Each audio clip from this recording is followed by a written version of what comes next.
Donc, bonjour et bienvenue dans cette conférence en ligne Parents après la séparation. Donc, nous sommes ensemble jusqu'à 13h15. Nous allons aborder avec des professionnels les questions juridiques et sociales liées à la séparation. Tout d'abord, nous allons commencer par les questions d'autorité parentale, la contribution alimentaire, la résidence de l'enfant. Ensuite, nous allons parler du recouvrement des pensions alimentaires. Nous allons aborder la communication, en quoi est-ce important de la maintenir entre les parents. Et enfin, donc, nous allons aborder la médiation familiale, donc un outil précieux pour les parents qui se séparent. Donc, des intervenants sont en ce moment même à mes côtés pour répondre à vos questions. Donc, nous avons une personne de la CAF, du service ASF, une personne de l'ARIPA, l'Agence de recouvrement et d'intermédiation des pensions alimentaires, et une juriste également pour répondre donc à vos questions jusqu'à 13h30. Donc tout d'abord, nous allons commencer par les aspects juridiques et j'invite Élodie Euzé, qui est juriste au CEDFF, donc le Centre d'information des droits des femmes et des familles, pour donc, ces questions juridiques. Bonjour Élodie. Bonjour. Alors Élodie, pouvez-vous nous expliquer tout d'abord quels sont les différents types de séparation? Alors, pour aborder les différents types de séparation, il va falloir distinguer les couples mariés des couples non mariés. Les couples mariés, on va distinguer trois types de situations. Les couples qui sont séparés de fait, les couples qui sont séparés de corps et les couples qui souhaitent divorcer. Pour la séparation de fait, les époux en fait décohabitent tout simplement sans acter juridiquement les modalités de décohabitation. Donc, ils sont considérés juridiquement toujours comme des époux. La séparation de corps, elle met fin juridiquement au devoir de cohabitation et de communauté de vie et elle implique un régime matrimonial de séparation des biens si les époux n'y étaient pas déjà soumis. Pour ce qui est du divorce, il existe plusieurs formes de divorce. Le divorce par consentement mutuel et les divorces judiciaires. Donc le divorce par consentement mutuel est un divorce qui depuis quelques années se passe sans l'intervention du juge aux affaires familiales. Donc les époux ont besoin, du coup ne passent plus devant le juge, mais ont besoin d'avoir chacun leur avocat. L'objectif étant de signer une convention de divorce qui est soumise ensuite au notaire pour enregistrement. Attention, ce divorce-là n'est pas possible sauf à passer devant le juge, dans le cas où un enfant mineur demande à être entendu par le juge, et dans le cas où l'un des époux également est sous un régime de protection juridique type tutelle ou curatelle. Pour ce qui est des divorces judiciaires, donc ces divorces-là effectivement nécessitent le passage devant le juge aux affaires familiales et une nouvelle procédure va entrer en vigueur à compter du 1er janvier 2021. Il reste toujours néanmoins les trois formes de divorce classiques, le divorce accepté, donc qui est demandé par l'un des époux, accepté par l'autre, le divorce pour altération définitive du lien conjugal qui est prononcé après une séparation actuellement de plus de 2 ans et à partir du 1er janvier d'une séparation d'1 an. Et enfin le divorce pour faute qui existe toujours malgré ce qu'on peut entendre, qui permet donc une séparation au tort de l'un des conjoints quand il y a une faute grave et renouvelée dans les obligations du mariage. Pour les couples non mariés, donc les couples en union libre ou en concubinage, effectivement la rupture est libre, c'est-à-dire que voilà, elle n'est pas régie par la loi. Pour les couples pacsés, la dissolution du pacs peut se faire de manière conjointe ou de manière unilatérale. Si elle se fait de manière conjointe, si votre pacs a été conclu avant novembre 2017 devant le tribunal d'instance, vous devrez vous adresser tous les deux à l'officier d'état civil du ressort du tribunal d'instance compétent. Si le pacte a été conclu après novembre 2017, la dissolution se fera devant l'officier d'état civil qui a procédé à l'enregistrement du pacte. Et enfin, si l'un des partenaires ne souhaite pas se dépaxer, celui qui le souhaite, lui, doit s'adresser à un huissier de justice pour signifier sa volonté de rompre le pacte de manière unilatérale. Merci pour ces éléments sur les différents types de séparation. Nous allons maintenant aborder l'autorité parentale. Alors, quels sont les effets juridiques de la séparation sur l'autorité parentale, Élodie? Alors, avant d'aborder les effets juridiques de la séparation sur l'autorité parentale, premier point important, peut-être de savoir que quelle que soit la situation de couple dans laquelle vous êtes, marié, séparé, divorcé, n'avoir jamais vécu ensemble peut-être, la législation relative à l'autorité parentale, elle est la même, quelle que soit votre situation. Donc, qu'est-ce que cette autorité parentale, finalement? C'est un terme assez abstrait qui est défini par la loi comme un ensemble de droits et de devoirs qui appartient aux parents et qui ont pour finalité l'intérêt de l'enfant. L'intérêt même supérieur de l'enfant, à distinguer parfois de l'intérêt personnel que peut avoir l'un des parents. Donc cette autorité parentale, elle appartient aux parents jusqu'à la majorité ou l'émancipation de l'enfant, et elle a pour but de le protéger dans sa sécurité, dans sa santé, dans son éducation, sa moralité, et permettre son bon développement. Donc elle implique effectivement, cette autorité parentale, une coparentalité. Donc par principe, elle est conjointe, cette autorité parentale, et la séparation des parents est absolument sans incidence sur cette coparentalité, cette autorité parentale partagée. À titre exceptionnel, le juge peut retirer l'exercice de l'autorité parentale à l'un des parents si l'intérêt de l'enfant le commande. C'est le cas notamment des situations de mise en danger de l'enfant. Ça peut être le cas d'un désintérêt manifeste d'un des parents à l'égard de l'enfant. Et aussi les situations de violence au sein du couple. Donc ces situations-là relèvent vraiment d'un travail spécifique et de modalités adaptées. Alors, on a souvent des questions lorsqu'on organise parents après la séparation en présentiel qui portent sur les droits en fait des parents à prendre des décisions pour leur enfant sans forcément en informer l'autre. Donc, qu'est-ce qu'il en est? Est-ce que par exemple, un parent a le droit de déscolariser son enfant ou de l'inscrire dans une école privée sans le consentement de l'autre parent?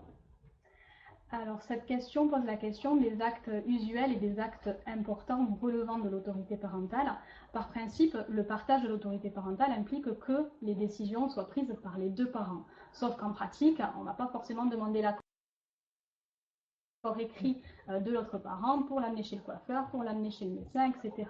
Donc la loi distingue les actes usuels, ce qu'on appelle les actes usuels, qui n'engagent pas l'avenir de l'enfant, qui ne portent pas atteinte à son intégrité physique, des actes du quotidien, des décisions du quotidien. Par exemple, faire un passeport à l'enfant, voilà, comme vous disiez, l'amener chez le médecin, etc., l'inscrire à une activité de loisir, ce sont des actes usuels. Ça ne veut pas dire qu'on ne doit pas informer l'autre parent, mais il y a une présomption d'accord de l'autre parent.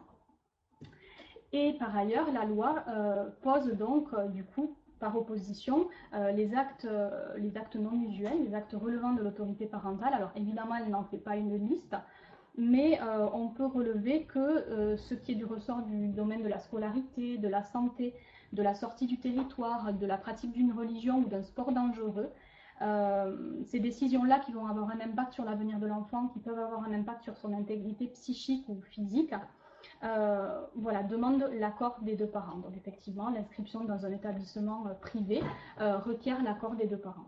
D'accord, très bien. On va passer à la résidence de l'enfant. Alors, comment peut-on organiser la résidence de l'enfant? Donc c'est finalement la première décision qu'on prend quand on est parents séparés. C'est une décision importante qui relève de l'autorité parentale, hein, le lieu de vie des enfants. Donc elle est prise par les deux parents. La loi pose grosso modo deux modes de résidence, la résidence alternée et la résidence habituelle chez l'un des parents avec un droit de visite et d'hébergement pour l'autre. Donc la résidence alternée, elle est vraiment axée sur le modèle de la coparentalité.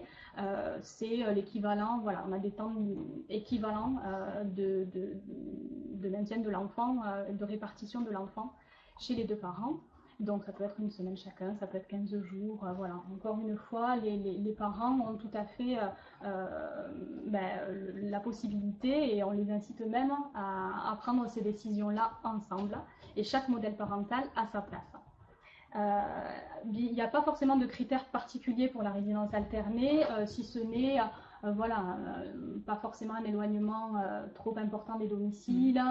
Voilà, on va regarder l'âge de l'enfant, on va regarder effectivement les organisations personnelles et professionnelles des parents et une certaine entente tout de même. Voilà, il faut que ça reste confortable pour les parents et pour l'enfant. Tout à fait.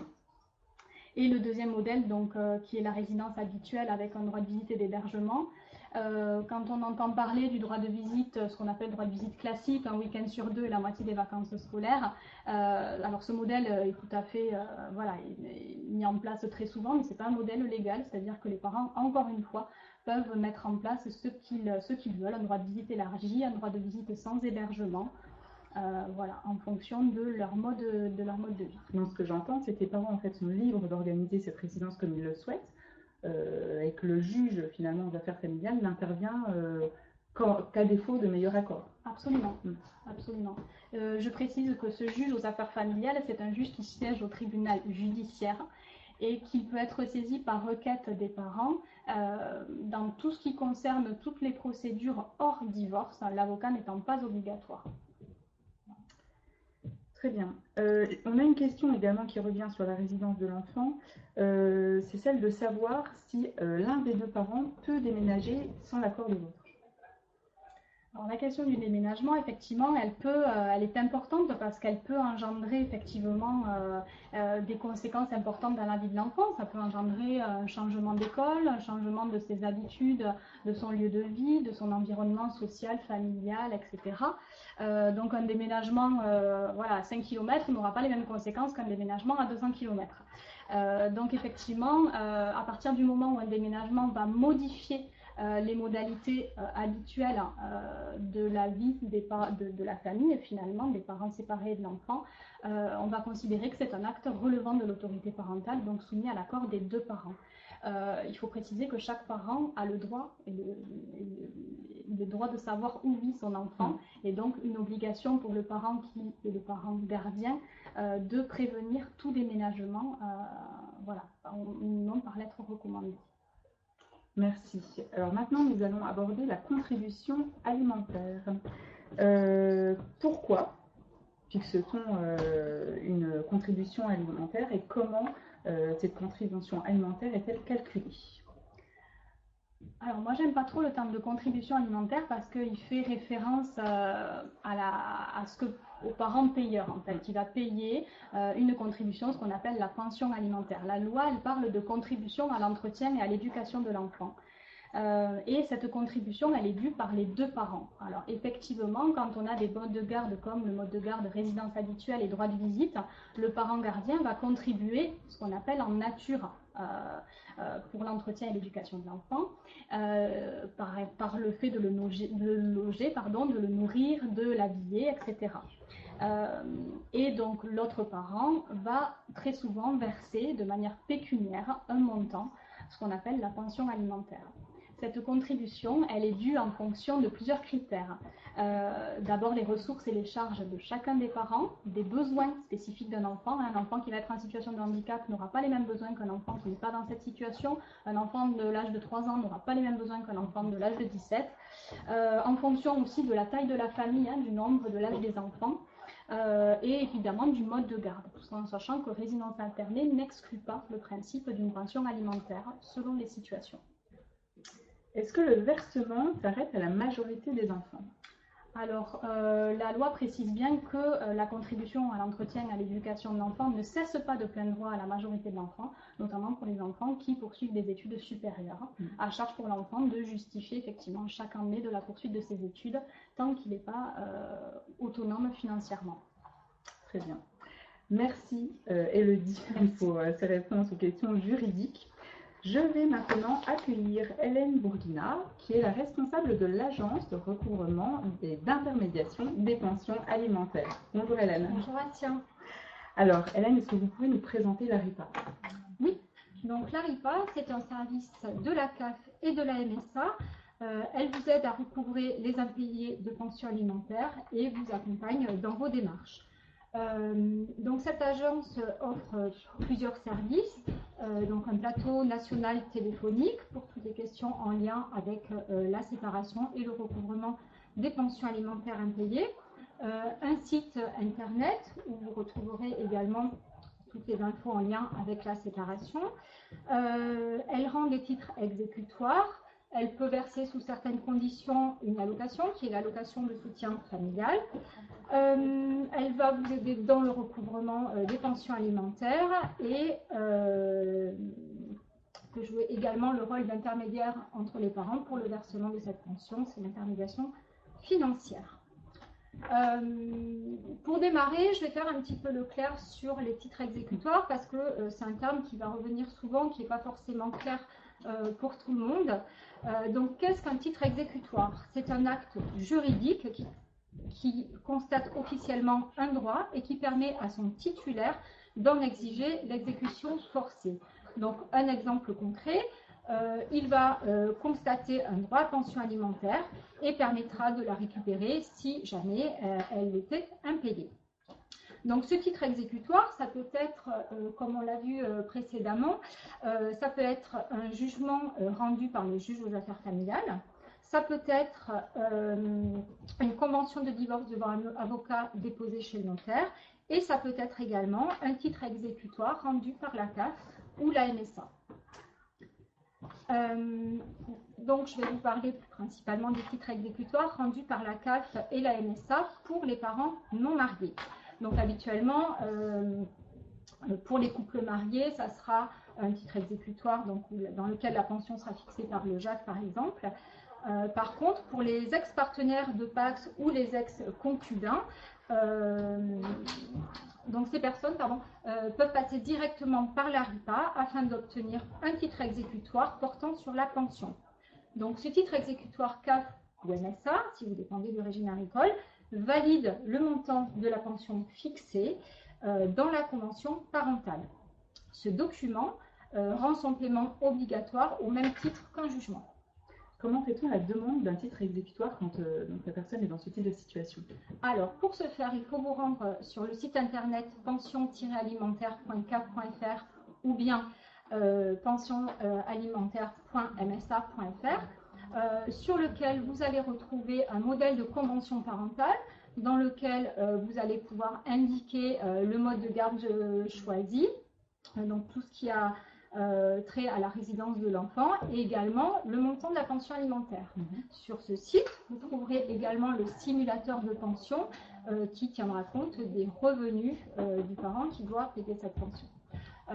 Donc il faut compléter cette convention parentale et ensuite demander le titre exécutoire. Voilà, donc tous les documents sont en ligne, il suffit de les retourner à votre CAF ou MSA. Merci Hélène. Donc, pour les titres exécutoires, nous allons maintenant aborder la question de l'allocation de soutien familial.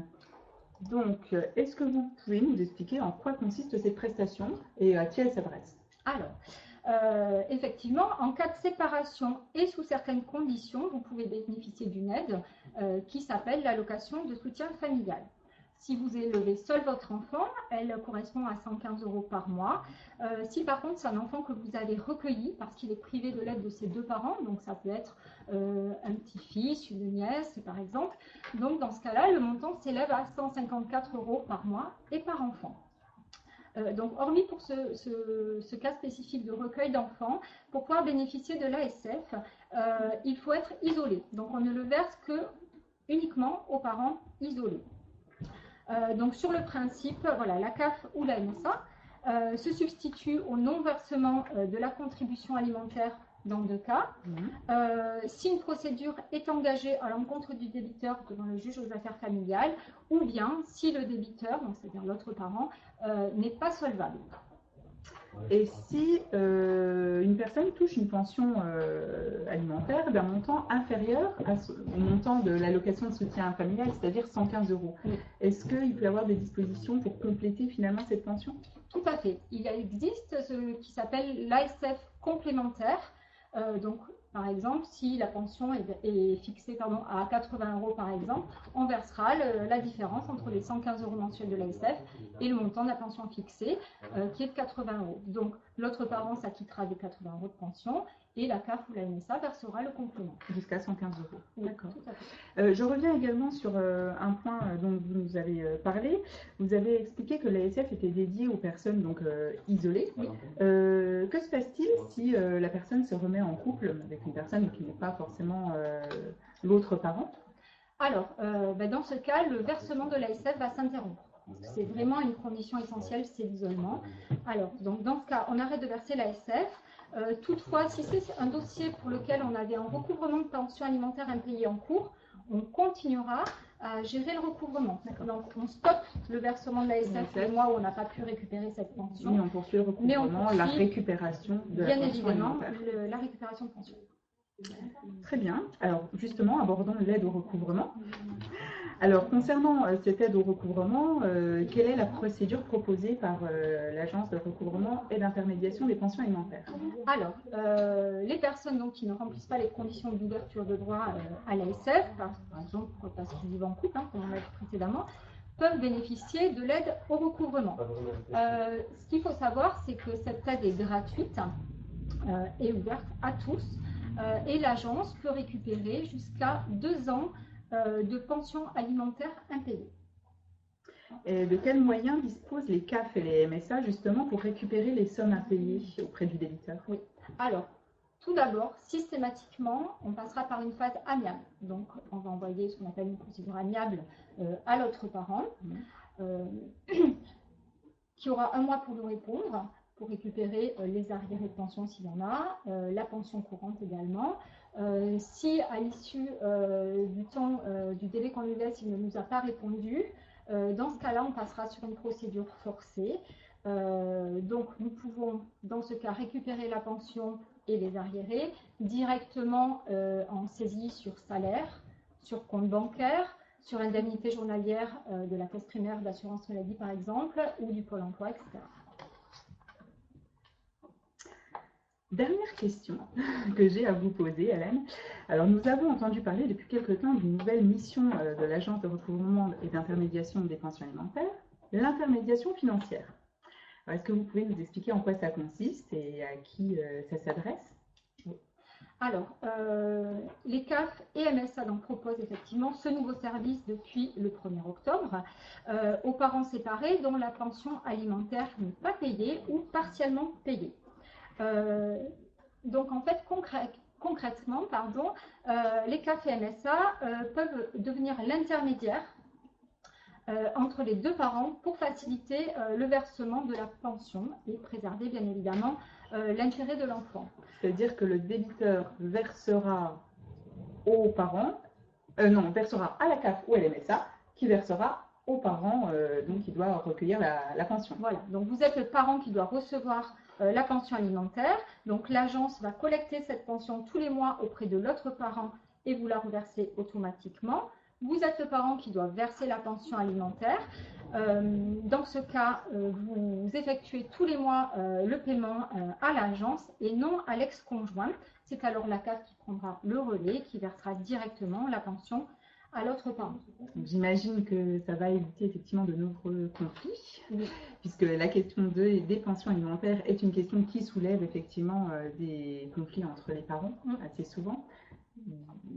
Il y a d'autres raisons peut-être qui expliquent cette mise en place de l'intermédiation? Oui, donc effectivement prévenir les conflits et tensions dans le couple par rapport aux enfants et en faciliter l'éducation, sécuriser le paiement de la pension alimentaire et de fait réduire le risque des impayés de pension ou de pensions partiellement payées. Je voudrais juste rajouter que quand même pour bénéficier de l'intermédiation financière, il y a quand même quelques conditions.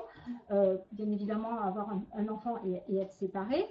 Il faut qu'il y ait une pension alimentaire fixée dans un titre exécutoire. Donc, comme nous l'avons vu tout à l'heure, soit dans un jugement rendu par le JAF, soit une convention déposée chez le notaire, soit un titre exécutoire CAF et MSA, et bien sûr que la pension ne soit pas payée ou partiellement payée. Et bien évidemment, vous n'avez pas besoin, dans ce cas-là, vous n'avez pas besoin de l'accord de l'autre parent pour mettre en place l'intermédiation financière. À partir de janvier, parce que depuis donc, octobre, c'est un service qui est mis en place pour les personnes, les dossiers pour lesquels il y a déjà des impayés. À partir de janvier 2021, c'est un service qui va s'ouvrir à l'ensemble des parents. Il suffira pour ça que la pension alimentaire soit fixée toujours dans un titre exécutoire. Et ce sera tout le monde pourra demander cette intermédiation, même s'il n'y a pas d'impayé. Tout à fait. C'est vraiment pour faciliter. Voilà. Donc, nous jouerons le rôle d'intermédiaire pour éviter toutes ces problématiques d'argent liées à la pension. Merci Hélène. Juste un dernier petit mot. Oui. Pour faire vos demandes, donc que ce soit, on l'a vu tout à l'heure, titre exécutoire, intermédiation financière, mais aussi la demande d'ASF, donc l'allocation sociale familiale, la demande d'aide au recouvrement, vous retrouvez tout sur notre site internet. Voilà, vous avez tous les modèles en ligne, les demandes en ligne, et sur le site également, énormément d'informations en lien avec la séparation.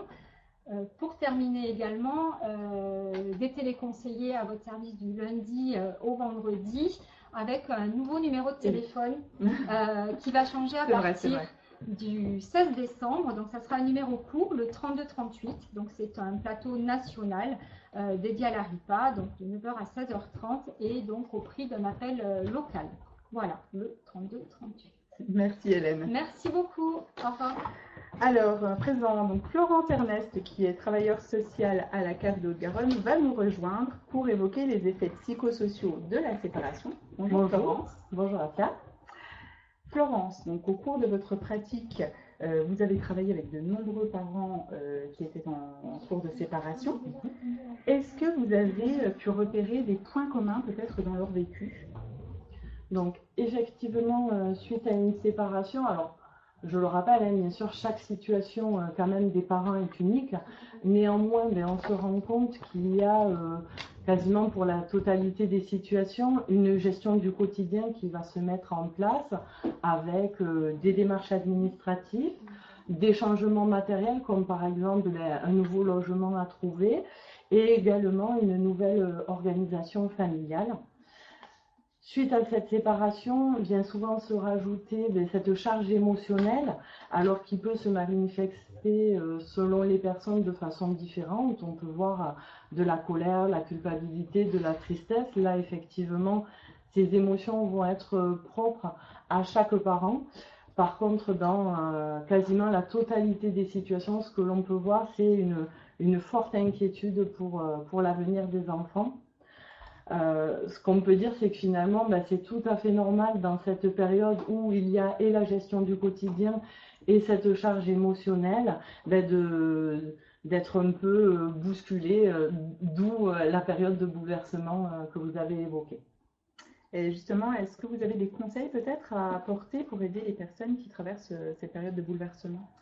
Donc, ce que l'on peut constater en tant que professionnel, c'est que souvent, les parents, suite à une séparation, se mettent très vite en mouvement, ce qui paraît bien sûr normal, puisqu'il y a la gestion du quotidien qui doit continuer pour tous les membres de la famille.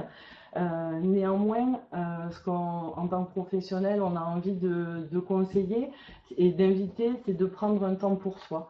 Parce que finalement, ce temps pour soi, ce temps où on va peut-être pouvoir verbaliser avec un ami, un membre de la famille ou si c'est plus facile, éventuellement un professionnel, on sait que cette verbalisation permettra souvent de prendre du recul, de mieux comprendre ce qui se joue pour nous à ce moment-là, où on en est dans cette séparation et donc de pouvoir récupérer ce qu'on appelle nous du pouvoir d'agir, c'est-à-dire se recentrer sur les besoins et ce qu'on a envie et comment aussi on a envie de vivre cette séparation. C'est important effectivement de pouvoir accepter ces changements. Souvent on se rend compte que ça permet du coup de pouvoir se recentrer sur une reconstruction personnelle et aussi la reconstruction familiale. Prendre soin de soi pour pouvoir prendre soin de son enfant. Tout à fait. Très bien. On va parler un petit peu de la communication.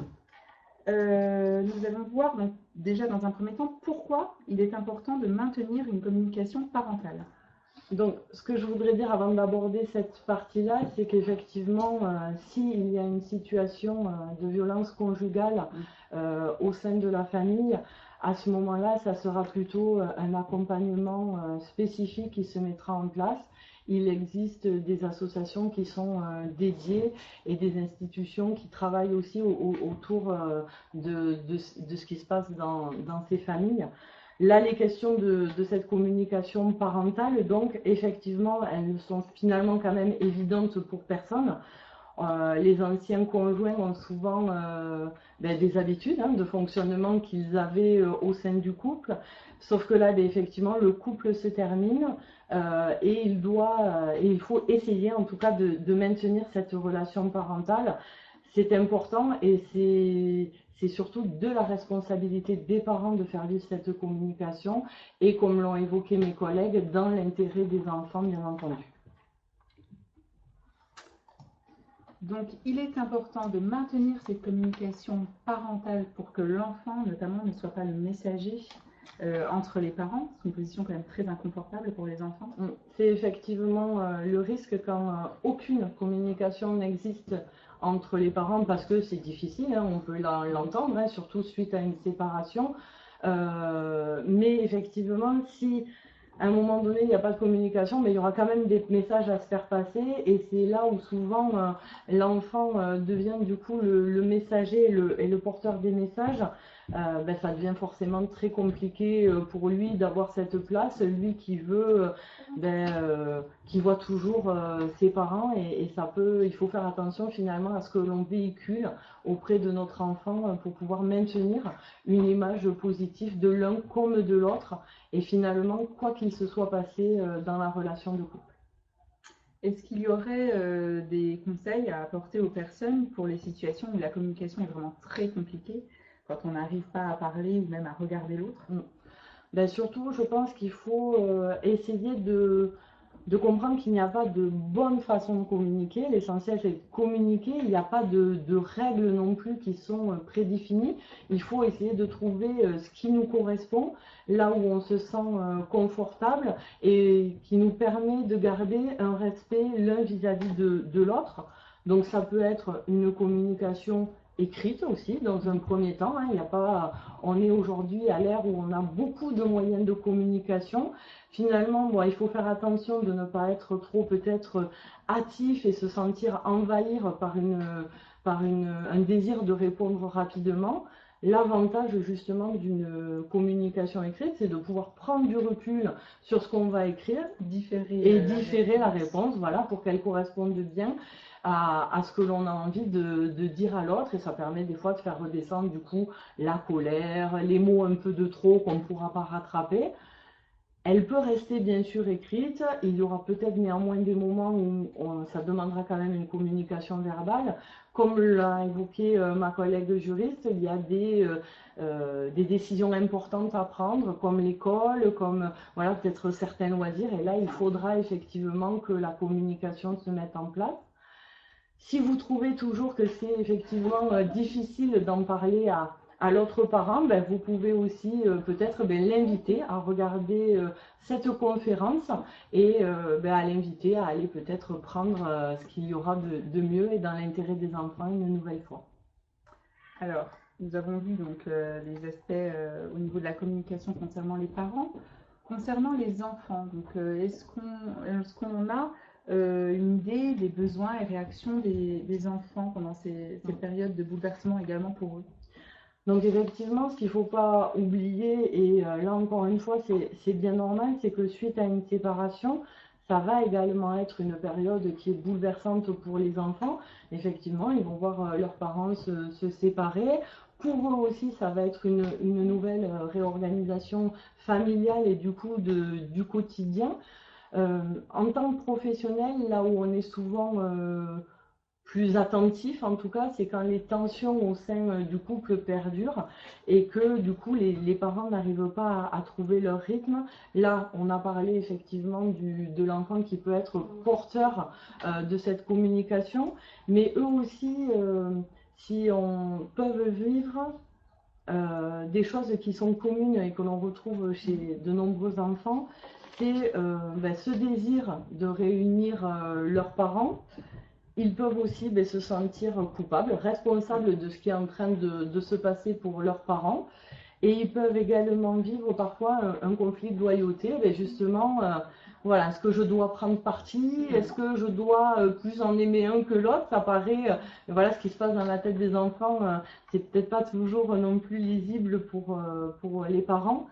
Et encore une fois, si cette communication se fait en amont, si on peut essayer de prévenir ce genre de situation, ça permettra d'avoir une réponse commune vis-à-vis de l'enfant, ce qui amènera à l'enfant d'avoir un discours qui est rassurant et surtout qui est commun aux deux parents. Donc il va venir le sécuriser du coup dans ce moment de vie. D'accord, donc lui offrir une situation confortable où là effectivement on respecte son droit à aimer ses deux parents. À aimer ses deux parents. Donc après, ce qu'on peut voir aussi, c'est que, et vous le verrez dans le diaporama, parce qu'on ne peut pas là effectivement tout citer, selon des tranches d'âge, il y aura des réactions et des besoins qui sont différents selon les âges des enfants. Ce qui est surtout finalement peut-être important de retenir, alors en ayant là aussi un discours adapté à l'âge de son enfant, mais c'est que cet enfant, il a besoin de comprendre ce qui est en train de se passer, c'est important pour lui. Il a besoin aussi d'être rassuré sur le fait qu'il n'est pas responsable de cette séparation, que c'est toujours OK pour pouvoir aimer ses deux parents et surtout qu'ils sont présents pour lui dans la vie quotidienne et qu'ils pourront faire toujours leur travail de parents auprès de lui. Merci Florence. Donc maintenant, j'accueille Stéphanie Lara pour nous expliquer donc la médiation familiale. Bonjour Asia.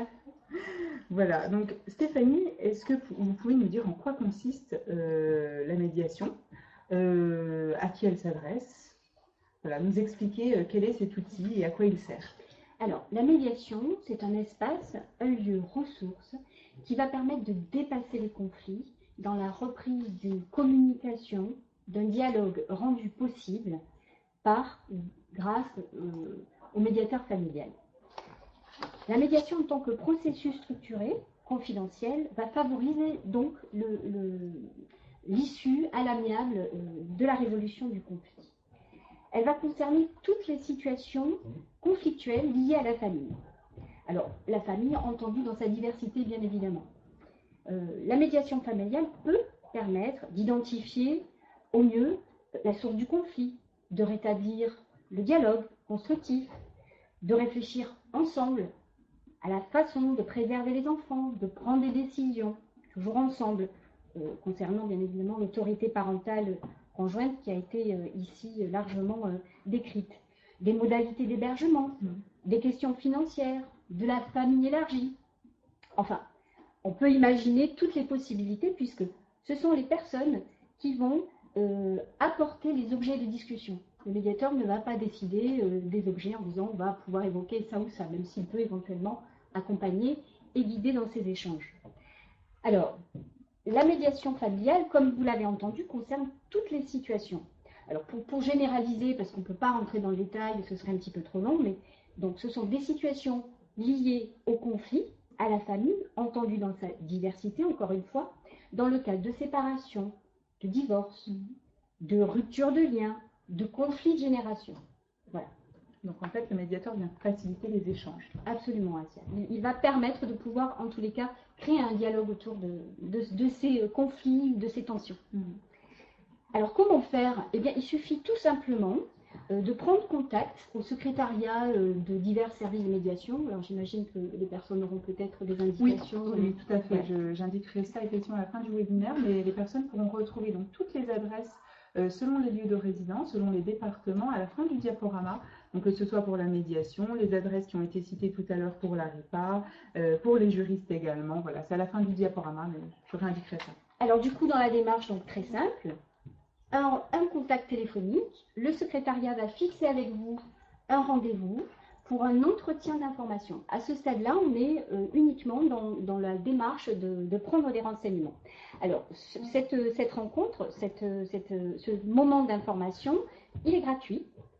Il permet aux personnes de prendre un petit peu les informations, d'entendre parler un petit peu du processus de médiation, de ses modalités, de pouvoir évoquer le début de ses attentes, ses besoins, voilà, d'échanger avec le médiateur à ce sujet. Et l'un des parents peut venir seul à ce rendez-vous? Alors, absolument, le parent peut venir tout seul, les parents peuvent venir ensemble également, il n'y a aucune contre-indications par rapport à ça.